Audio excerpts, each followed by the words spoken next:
Battlefield Bad Company is something of a departure for a series that was born online and grew into a multiplayer legend. The game more closely resembles a traditional first-person shooter, although it doesn't neglect the online multiplayer that can make or break a console shooter. The game essentially does what it has to do, and blows things up real good.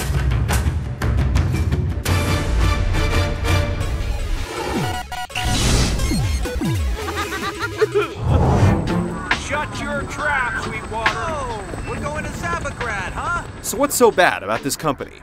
For one, your group is tasked with doing the dirtiest and most dangerous work on the front lines.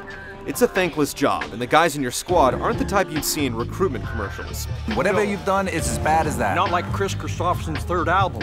Oh, bad. Worse. You've got a cowardly whiner, a hillbilly who loves seeing things go boom, What are you staring at?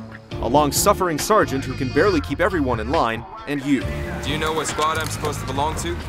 As Preston Marlowe, you're the guy who's just kind of there, when he isn't single-handedly tearing the enemy a new one, thanks to your controller inputs. Bad Company hits you with a lot of story, focusing on your PO'd group going out for themselves to grab mercenary gold.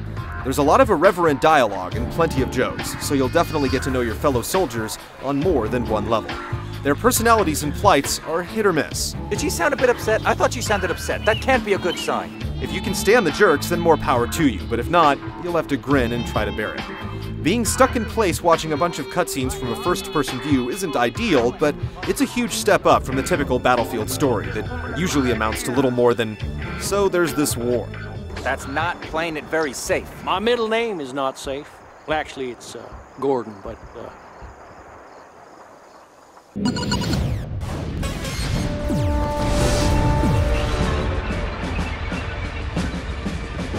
Bad Company's philosophy can basically be summed up by one of its ubiquitous smiley face grenades. Blow stuff up and have fun doing it. No matter what map or mode you choose, every battlefield is highly destructible. Tanks, dirt, bridges, buildings, and even fences and sandbags explode. Even though there are still certain things that can't be knocked down, you're highly encouraged to see cover as temporary, and discover that the quickest route between 2 points is as straight as the rocket flies. Your campaign has you and your company trotting from one battlefield to another, blowing up what needs to be blown up, and scouring buildings for big shiny cases of gold that the mercenaries you're fighting left lying around. Objectives are highlighted nice and red on your map, and you can take out targets any way you see fit. As long as you stay inside the boundaries of the mission area, you can go about it any way you want, but here's a hint. You'll probably want to blow them up. The Conquest mode that made Battlefield as a series will only be implemented as a free download later on down the line, mostly thanks to incredible demand during beta testing, so players are left with only one multiplayer mode, called Gold Rush, and 8 maps. Fortunately, Gold Rush is a keeper. Teams are split into attackers and defenders, with the offense trying to blow up crates while the defense tries to kill the attackers. One dead attacker equals one less ticket, and when they're all gone, it's game over. You lost our retirement fund. Now what are we gonna do? The maps each offer a fairly distinctive experience by mixing up buildings, geographical features, and vehicles. Multiple routes for attackers, choke points for defenders, and overall solid map design offer enough material for dedicated shooter fans to sink a few weeks into. Spotted one of the enemy snipers. Over. The online game also uses a rank and upgrade system that was started by the Battlefield series and was nearly perfected in Call of Duty 4. It awards players with experience for helping their team, which in turn leads to increased ranks and the opportunity to unlock a new weapon for the class of choice. Finally, a class system offers players on either team 5 choices to be all they can be. Some roles obviously complement each other, such as the specialist tagging a tank or helicopter with a tracer dart, which gives the demo guy a chance to lock on and fire a homing rocket. The support class has a nice combo of heavy machine gun and the ability to dispense health kits, which is useful to everyone since only the assault class can unlock the ability to self-heal. The Battlefield pedigree comes shining through here as the developers have been honing the formula for years, and it definitely shows.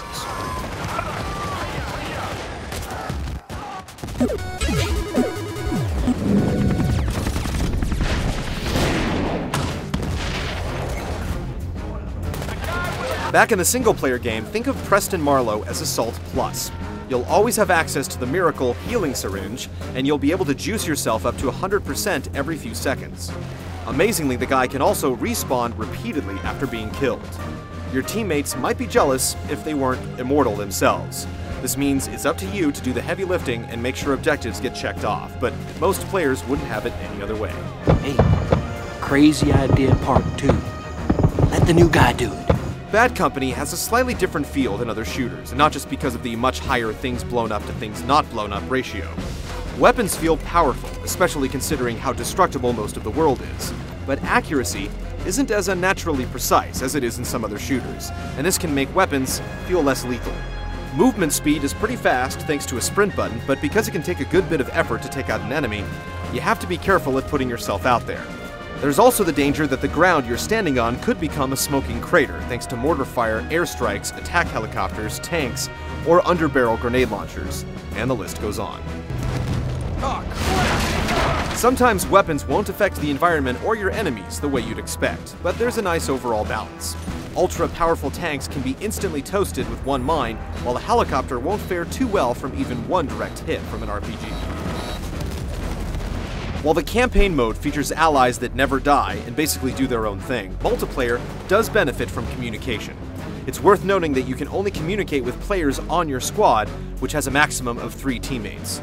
The limited communication isn't too much of an issue considering how a lot of people tend to play online, but the options that are there hold up their end of the bargain.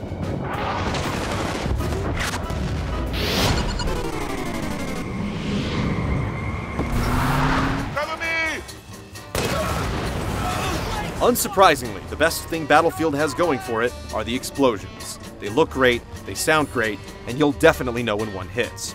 The only complaint here is that so many things blow up so well, finding something that's indestructible is a little disappointing. Weapons, in general, still attack the ears just as you'd hope they would, and the English or Russian chatter is pretty believable as well. The game's soundtrack loves to play the harmonica, which vaguely ties in with the overall vibe, but probably won't have you dancing a victory shuffle. As for the actual battlefields themselves, they look pretty good at eye level and impress with their scope when viewed from a high spot. Bad Company does more than the bare minimum, but doesn't set any new presentation benchmarks.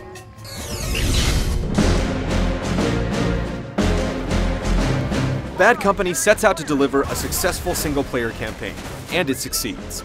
This isn't a unique feat, and it's not a new high standard, but it's definitely a first for the series. The game's multiplayer mode finally brings the PC experience to the consoles, and will hold up for quite a while with the promise of downloadable content. But there is definitely a hole left for Conquest mode to fill.